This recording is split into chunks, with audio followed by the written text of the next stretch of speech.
Hello, everybody. How y'all doing today? I hope you're doing well. It's been kind of an interesting day for me so far. As of this recording, the internet is still out. It has been for about a couple hours. So I apologize for the lateness of the uploading of the video. Hopefully, maybe, fingers crossed, we'll be getting it back soon. Sometimes when these outages happen, it's because they need to do some work in the area, and this is probably one of the better times of the day since not too many people are home and so forth. So just all the rest of us who work graveyard and so forth have to suffer. It's like, okay, I see how it is. Whatever. All right. So you're welcome, the general population, for our suffering. Oh my goodness. You know what? It's okay. I don't mind it because it's actually given me opportunity to work on some other things without the distractions, basically all those digital distractions, social media and all that sort of good stuff. So anyway, let's dive into this. All right, first up, Spirit Animal Oracle by Colette Baron Reed. Find out what sort of spirit animals we have around us. All right. First card. This one is another one that's been popping out quite a bit here lately. It's from the bottom of the deck, the number 61 card. That's a 6-1 card. The Turkey Spirit, give with gratitude and grace. Okay. All right. Top of the deck is the second card, the number 23 card. That's a 2-3 card. The Eagle Spirit, Spirit has your back. So it's either been this one or the, which one is that? The Hawk Spirit or what have you. Let Spirit be your guide one way or another. Basically letting us know that, hey, we are surrounded by love and light and good guidance. Okay. All right. Last card, also from the top of the deck. This one has been popping up a little bit here lately as well. The number 22 card. That's the 2-2 card. The Dragonfly Spirit. Truth transcends illusion. Okay. So definitely some sort of truths are coming out. Not surprising considering, with this Mercury retrograde, quite possibly a lot of feelings and emotions and so forth are probably popping up. A lot of what could be construed as miscommunication could also be, releasing a lot of things, a lot of tension, maybe some things that have been being buried and so forth, quite possibly may be coming out. And I realize, it's supposed to be being given with gratitude and grace, but at the same point, that truth, sometimes it just comes blurting right out, doesn't it? Or you'll just be like, actually what happened with me a little while ago, I was working on something. I needed to see if maybe I could find out some other sort of information. So I pulled out something. Basically, it was one of my mom's old pictures, and all of a sudden I just start crying.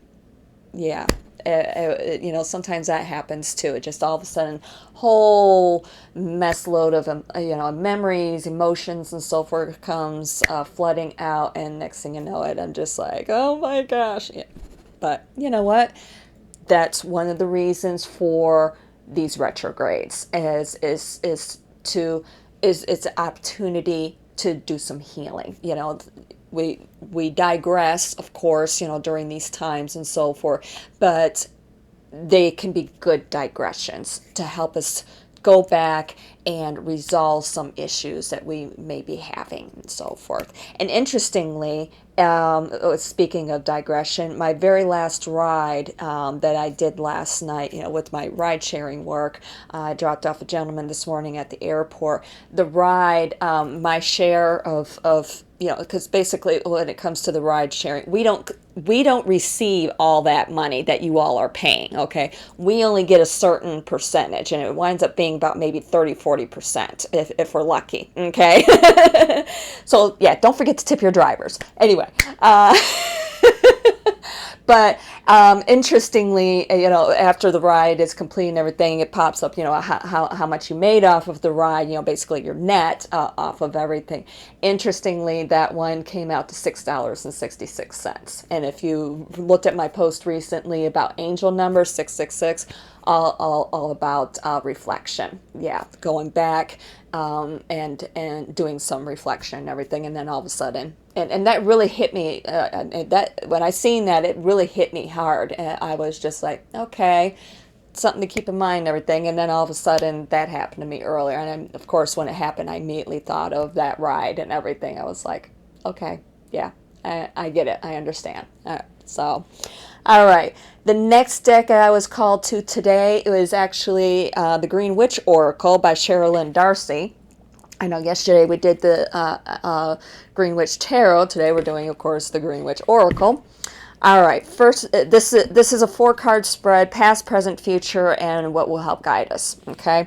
All right, first card in the past position from the bottom of the deck, the number 24 card, that's a 2-4 card agreement, represented by strawberry, and it's represented by water sign. What did we just talk about? Basically the water element, what we were just talking about with emotions and so on and so forth. Astrologically, it's represented by Libra, okay? But at the same point, we also have a little bit of the air energy with this feather representation, okay? So definitely, some sort of an agreement, possibly in the past. Yeah, obviously some sort of agreement in the past. It's been being clearing out, helping us with some sort of balance. Okay, it presently top of the deck, the number 18 card. That's the 1-8 card. The chili. Basically, it translates into stimulation, represented by fire element. Also has a feather element, so it has that air element to it, and astrologically by Aries. Okay, so definitely some sort of agreement, clearing out of some sort of energy and so forth. Possibly, maybe something had happened here recently where maybe you did give something with gratitude and grace. Could have been part of some sort of agreement or what have you, but it kind of helps. It helped clear some stuff out at the same point, and it's really helping to light a fire up underneath us, just like with yesterday, with the antelope spirit being around us. It's really kind of helping to light a fire up underneath our butts and get things moving, okay? Especially since we're going to be coming out of this Mercury retrograde here soon. Yay! All right. In the future position, also from the top of the deck, the number 39 card, that's a 3-9 card, chrysanthemum, translates into longevity. It's all about... air element, excuse me, all about time, and basically Wheel of Fortune, and it's represented by the astrological sign of Scorpio. So definitely, whatever this is, it's going to be about the long term. Okay, it's something that's going to be quite long term. New beginning there, with this clock element. It could also be representative of a air element, but I just find that interesting. That's popping up since we had the energy coming in. A secondary energy coming in from yesterday's reading with the Wheel of the Year, also Wheel of the Fortune, and everything. We know that these two readings are definitely tied into each other, and there's something that's going on that's going to be for the long haul, okay? And fortunately, it's helping to light that fire underneath our butts in the process. All right, what's going to help guide us? Also from the top of the deck, the number 19 card, that's the 1-9 card, Fennel. It's going to give us some strength. All of this is giving us some strength, represented by that fire element again, and of course it's happening Virgo season, represented right there in that, by the sign of Virgo. Again, air element, the sword. Okay, so definitely a lot of is being cleared out and so forth, so we can have some strength to have some longevity of whatever this is. Okay, all right. I know I forgot about the numerology messages. Today we got a little bit of a change for the ones up here on top. 7. These ones, 1, of course, intuition plus new beginning equaling prosperity. All right. Love you all. Talk to y'all tomorrow.